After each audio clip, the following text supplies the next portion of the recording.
Hello student class 7 good morning all of you. आज हम Hindi reader का चैप्टर नंबर 12 करेंगे। चैप्टर का नाम है अपना अपना भाग्य। ये एक कहानी है। So let's we start. हम निरुद्देश्य घूमकर सड़क के किनारे की बेंच पर बैठ गए। नैनीताल की संध्या धीरे धीरे उतर रही थी। रुई के रेशे से भाप से बादल हमारे सिरों को छू छू कर बेरोक टोक घूम रहे थे। हल्के प्रकाश और अंधियारी से रंगकर कभी वह नीले दिखते, कभी सफ़ेद, और फिर जरा सा देर में अरुण पड़ जाते, जैसे हमारे साथ खेलना चाह रहे थे। ताल में किश्तियाँ अपने सफ़ेद पाल उड़ाती हुई एक दो अंग्रेज यात्रियों को लेकर इधर से उधर खेल रही थी। कहीं कुछ अंग्रेज अपनी सुई सी शक्ल की डोंगियों का शर्त बांधकर सरपट दौड़ा रहे थे। कहीं किनारे पर कुछ साहब अपनी बंसी पानी में डाले सधैर्य, एकाग्र, एकस्त, एकनिष्ठ मछली चिंतन कर रहे थे। सड़क पर से नर नारियों का अविरत प्रवाह आ रहा था और जा रहा था। अधिकार व गर्व से तने अंग्रेज उसमें थे और चीथड़ों से सजे घोड़ों की बाग थामे वे पहाड़ी उसमें थे, जिन्होंने अपनी प्रतिष्ठा और सम्मान को कुचलकर शून्य बना लिया और जो बड़ी तत्परता से दुम हिलाना सीख गए हैं। घंटे के घंटे सरक गए, अंधकार गाढ़ा हो गया, बादल सफ़ेद होकर जम गए। अब इक्का दुक्का आदमी सड़क पर छतरी लगाकर निकल रहे थे। हम वहीं के वहीं बैठे थे। सर्दी सी मालूम हुई, हमारे ओवरकोट भीग गए थे। हमारे देखते देखते ही एक घने पर्दे ने आकर सबको ढक लिया। रोशनियां मानो मर गई, जगमगाहट लुप्त हो गई। वह काले काले भूत से पहाड़ भी इसी सफ़ेद पर्दे के पीछे छिप गए। ऐसा घना कोहरा हमने कभी नहीं देखा था। वह टप टप टपक रहा था। हम अपने अपने होटलों के लिए चल दिए। रास्ते में दो मित्रों का होटल मिला। दोनों वकील मित्र छुट्टी लेकर चले गए। हम दोनों आगे बढ़े। हमारा होटल आगे था। ताल के किनारे किनारे हम चल रहे थे। सर्दी इतनी थी कि सोचा कोट पर एक कंबल और होता तो अच्छा होता। रास्ते में ताल के बिल्कुल किनारे एक बेंच पड़ी थी। मैं झटपट होटल पहुंचकर इन भीगे कपड़ों से छुट्टी पा गर्म बिस्तर में छुपकर सो जाना चाहता था, पर साथ के मित्र की झनक कब उठेगी और कब थमेगी इसका क्या ठिकाना था, और वह कैसी क्या होगी इसका भी कुछ अंदाज है। उन्होंने कहा, आओ जरा यहाँ बैठे। हम उस कोहरे में रात के ठीक 1 बजे तालाब के किनारे की उस भीगी बर्फीली ठंडी हो रही लोहे की बेंच पर बैठ गए। 10-15 मिनट हो गए। मित्र के उठने का इरादा न मालूम हुआ तो मैंने खींचकर कहा, चलिए भी। हाथ पकड़कर जरा बैठने के लिए जब इस जोर से बैठा लिया गया तो और चारा ना रहा, लाचार बैठे रहना पड़ा। चुप चुप बैठे तंग हो रहा था। मित्र अचानक बोले, देखो वह क्या है। मैंने देखा, कोहरे की सफ़ेदी में कुछ ही हाथ दूर से एक काली सी मूरत हमारी तरफ आ रही थी। मैंने कहा, होगा कोई।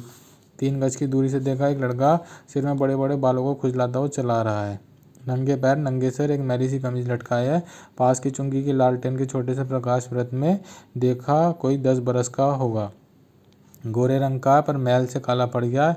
आंखें अच्छी बड़ी पर सूनी है। माथा जैसे अभी से झुर्रियाँ खा गया है। मित्र ने आवाज़ दी, ए। उसने जैसे जाग कर देखा, पास आ गया। तू कहाँ जा रहा है? उसने जैसे सूनी आंखें फाड़ दी। दुनिया सो गई, तू ही क्यों घूम रहा है?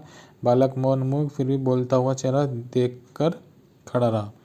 कहाँ सोएगा? यहीं कहीं। कल कहाँ सोया था? दुकान पर। आज वहाँ क्यों नहीं गया? नौकरी से हटा दिया।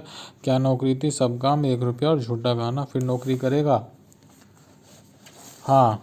बाहर चलेगा? हाँ। आज क्या खाना खाया? कुछ नहीं। अब खाना मिलेगा नहीं मिलेगा, यूँ ही सो जाएगा। हाँ। कहाँ? यहीं कहीं, इन्हीं कपड़ों में। बालक फिर से बोलकर मुँह खड़ा रहा। आंखों मानो बोलती थी। यह भी कैसा मूर्ख प्रश्न है।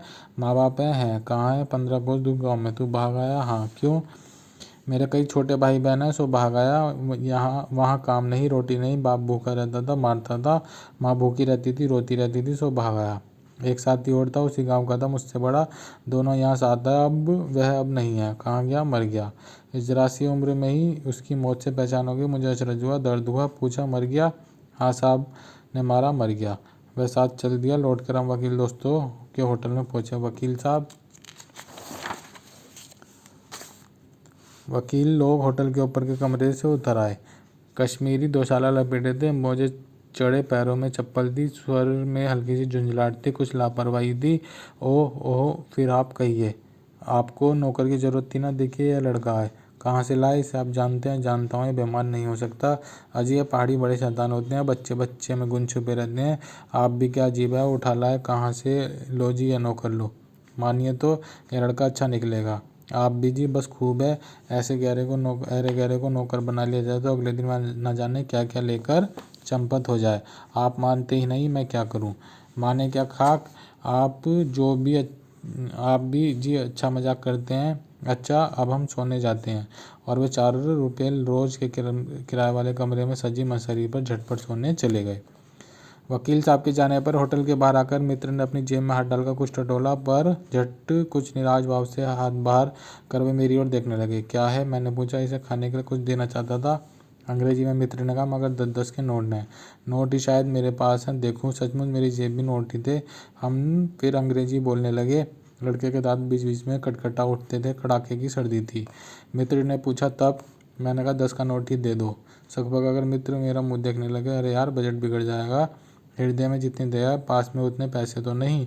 तो जाने दो, इस दया ही इस जमाने में बहुत है। मैंने कहा मित्र चुप रहो, जैसे कुछ सोचते रहे। फिर लड़के से बोले, अब आज तो कुछ हो नहीं सकता, कल मिलना। यह होटल डी पब जानता है, वहीं कल 10 बजे मिलेंगे। हाँ, कुछ काम देंगे हुजूर। हाँ हाँ, ढूंढ दूंगा। तो जाऊं? लड़के ने निराश आशा से पूछा। हाँ, ठंडी सांस खींचकर फिर मित्र ने पूछा, कहाँ सोएगा? यहीं कहीं बेंच पर, पेड़ के नीचे, किसी दुकान की भट्टी में। बालक कुछ ठहरा, मैं असंजय बस रहा। तब वह प्रेत गति से एक और पड़ा और कोहरे में मिल गया। हम भी होटल की ओर बढ़े। हवा तीखी थी, हमारे कोटों को पार कर बदन सी तीर सी लगती थी। सिकुड़ते हुए मित्र ने कहा, भयानक चित्र है, उसके पास बहुत कम कपड़े। यह संसार है यार। मैंने स्वार्थ की फिलॉसफी सुनाई। चलो पहले हम बिस्तर में गर्म हो लो, फिर किसी और की चिंता करना। उदास होकर मित्र ने कहा, स्वार्थ जो कहो, लाचारी कहो, निठुराई या बेहयाई। दूसरे दिन नैनीताल स्वर्ग के किसी काले गुलाम पशु के दुलार का वह बेटा, वह बालक निश्चित समय पर हमारे होटल डी पब में नहीं आया। हम अपनी नैनीताल खुशी खुशी ख़त्म कर चलने को हुए। उस लड़के की आस लगाए बैठे रहने की जरूरत हमने ना समझी। मोटर में सवार होने वाले थे कि समाचार मिला, पिछली रात एक पहाड़ी बालक सड़क के किनारे पेड़ के नीचे ठुठुर कर मर गया। मरने के लिए उसे वही जगह, वही 10 बरस की उम्र और वही काले चीथड़ों की कमीज मिली। आदमियों की दुनिया में बस यही बार उसके पास छोड़ा था। पर बताने वालों ने बताया कि गरीब के मुंह, छाती, मुट्ठी और पैरों की बर्फ की हल्की सी चादर चिपक गई थी।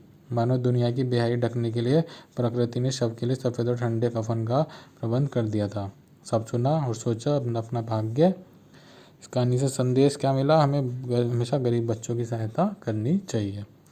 तो इस कहानी के इस चैप्टर के आपको प्रश्न उत्तर, शब्दार्थ और टिक राइट फिलअप ये आपको अपनी एक्सरसाइज अपनी कॉपी में करने हैं। Thank you, have a nice day.